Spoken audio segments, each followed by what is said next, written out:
Hi everyone, Piet Calamijn here. I hope you're having an awesome day. So in today's video, I would like to show you how you can add an image in Altium as Silkscreen.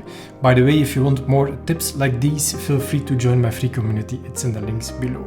Now let's dive into it. To add an image, it's very simple to do it. I used to do it via a very convoluted way using scripts, but in fact you can do it much more easily. So I want to show you what I learned recently. Maybe you already know, but if you don't, this will help you a lot.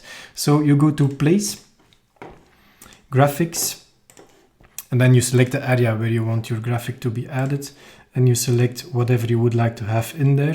You can also select the quality, so maybe let's go for 600 dpi. If you would select inverted levels, then of course the thing is inverted, and it will import the image in the current layer that you're working in. Now of course, if you want to change that afterwards, you can select everything and change that. So I'll go ahead and click OK. That will import the image for us. Now what you see is that this image is still too large to fit on my PCB. This is a smaller PCB from a previous video that we're using here.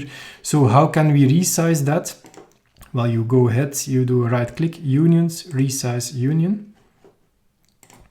You select this union and then basically you can just make it smaller. You can make it the size, the exact size that you wish. Now for me, this has been a game changer. Again, I used to do this with some strange Delphi scripts that were added in Altium, but this is really the way to do it. It's extremely easy to add, and like this you can add a logo very easily on your PCB.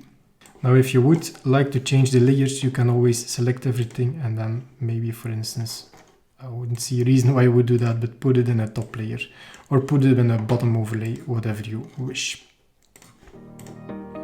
So this is a very simple way to add an image as Silkscreen on your PCB. I hope this video was interesting for you. Of course, as always, if you have any questions, feel free to put them in the comments below and I'll be happy to help. If you like the video, feel free to give it a thumbs up, and of course, if you like the channel, feel free to subscribe. Hope to see you in the next video. Bye bye.